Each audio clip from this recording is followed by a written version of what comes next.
ആശാന തിരുവനന്തപുരത്ത് ടൂർ പോകുന്ന ശ്രദ്ധിക്കേണ്ട സ്ഥലം കേട്ടോ. ഞാൻ ജസ്റ്റ് കാണിച്ചറിയാൻ. നമ്മൾ ഇതേ സ്ഥലം ചോദിച്ചു കഴിഞ്ഞാൽ വിഴിഞ്ഞം കോസ്റ്റൽ പോലീസ് സ്റ്റേഷന് മുമ്പുള്ള വാർഫോട്ടത്. നമ്മൾ സാധാരണ വൈകിട്ടൊക്കെ ഭക്ഷണം കഴിച്ച് കഴിഞ്ഞിട്ട് നമ്മൾ കുട്ടികളെ ഫാമിലിയായിട്ട് കറങ്ങാൻ പോയി. അപ്പോൾ നമ്മൾ വിഴിഞ്ഞം ഇന്റർനാഷണൽ സീ പോർട്ട് ഉണ്ട്. പിന്നെ പുറത്ത് നല്ല മീൻ വാങ്ങലും ചിപ്പി വാങ്ങാനും പല രീതിയിൽ നമ്മൾ പോകാറുണ്ട് പുറത്ത്. അപ്പോൾ ഭക്ഷണം കഴിച്ച് നമ്മൾ ജസ്റ്റ് കടൽ കാണാനുള്ള പോകുന്നുണ്ട്. ഫാമിലിയും കുട്ടികളായിട്ട് നമ്മൾ പുറത്തേക്ക് ഇറങ്ങുന്ന നേരത്തെ കടൽ കാണാൻ വേണ്ടി ഈ സ്ഥലം ജസ്റ്റ് നോക്കി വെച്ചോ. കാണുമ്പോൾ ഒരു അപകടം നിങ്ങൾ കാണില്ല. ജസ്റ്റ് ഒരു അപകടം ഞാൻ കാണിച്ചിട്ടെ. ഞാൻ ഫസ്റ്റ് കുട്ടികളുടെ പ്രത്യേകത എന്ന് വെച്ചാൽ നമ്മൾ നടക്കുമ്പോൾ കുട്ടികളെ കുറച്ച് ഫ്രണ്ട് നടക്കുള്ളൂ. മനസ്സിലായോ? കൈ പിടിച്ചാൽ അത്യാവശ്യം വലിയ കുട്ടിയാണ്. അല്ലാതെ ചെറിയ കുട്ടികൾ അത്യാവശ്യം കുറച്ച് വലിയ കുട്ടിയിൽ ആരായാലും ഒരു പക്കം സന്ദേശം അവർ കൈ വിട്ട് സ്വന്തമായിട്ട് അവിടെ നടക്കാൻ തോന്നും. ആ നടക്കണമായിരുന്നു. ഇവിടെ മൊത്തം ഇരുട്ടാണ്. കണ്ടോ? വല്ല അപകടം നിങ്ങൾക്ക് തോന്നുന്നുണ്ടോ? ഒന്നും ഒന്നുമില്ലല്ലോ. ഫ്ലാഷ് ഇട്ടായിരുന്നു. പിടിച്ചോ. കണ്ടോ? ഇതിപ്പോൾ ചെറിയ കുഴിയാണ്.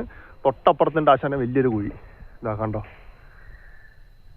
ശരിക്കും ഈ സ്ഥലത്ത് ഈ ഇപ്പുറത്തുള്ള കരിങ്കല്ലിട്ടുണ്ടല്ലോ കെട്ടി. അത് ചോദിച്ചു കഴിഞ്ഞാൽ ഒരു 1-1.5 മാസമായിട്ടുള്ളൂ കേട്ടോ.